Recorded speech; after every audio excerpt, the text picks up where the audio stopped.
আর ছাত্র যারা, তোমরা শিবির করতে হবে না। তোমরা যদি প্রত্যেকে দেশপ্রেমিক হয়ে যাও, তোমরা যদি প্রত্যেকে মাদক ছেড়ে দাও, তোমরা যদি প্রত্যেকে পড়াশোনা করো, তোমরা যদি প্রত্যেকে তোমাদের ধর্মের অনুকরণ মেনে চলো, তাহলে ছাত্র শিবির করা লাগবে না। আমার মনে আছে ঠিক আজ থেকে 20 বছর আগে আমি তোমাদের মতো A+ পেয়েছিলাম। ছাত্র শিবির আমাদের জন্য চমৎকার একটা আয়োজন করেছিল। শেখ সংবর্ধনা অনুষ্ঠানে ঢাকা বিশ্ববিদ্যালয় থেকে এক ভাই আসছিলেন।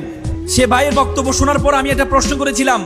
আমি বলেছিলাম যে ভাইয়া, আমি ঢাকা বিশ্ববিদ্যালয়ে ভর্তি হতে চাই, আমি একটা অজরপাড়া গ্রামে পড়াশোনা করেছি।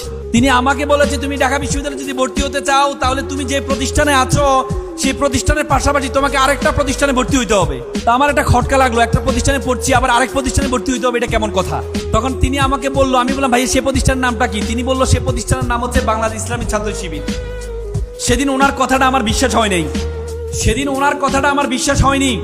পরে দেখেছি আমাদেরকে A+ সংবর্ধনা দেওয়ার পরে আমাদেরকে কাগজ দিয়েছে যে তোমরা যে 2 মাস বসে থাকবা না, তোমাদের জন্য আমরা ইংলিশ ফাউন্ডেশন কোর্সের ব্যবস্থা করেছি। আমাদেরকে ইংলিশ ফাউন্ডেশন কোর্সে ভর্তি করাই দিয়ে, তারপরে যখন ইন্টারে ভর্তি হলাম আমাদের জন্য নবীনবরণ আয়োজন করেছে। করার পর আমাদের জন্য একাডেমিক কোচিং সেন্টার নিয়ে আসলো, বললো যে একাডেমিক কোচিং সেন্টারে ভর্তি হও, ভর্তি হয়ে এসএসসির মতো এসএসসিতে তুমি A+ নিশ্চিত করো। ইন্টারও A+ পেলাম। পাওয়ার পর ছাত্র শিবির বলল, তুমি যদি মেডিকেলে ভর্তি হতে চাও তাহলে তোমার জন্য রেটিনা মেডিকেল কোচিং আছে, তুমি যদি বিশ্ববিদ্যালয়ে ভর্তি হতে চাও তাহলে তোমার জন্য ফোকাস আছে। আমাদেরকে গ্রাম থেকে নিয়ে ফোকাসে ভর্তি করিয়ে দেয়। সেদিন ভাইদের এত কেয়ার পেয়েছিলাম। পরবর্তীতে সে 4 মাসের মাথায় ভর্তি পরীক্ষায় 123তম হয়েছিলাম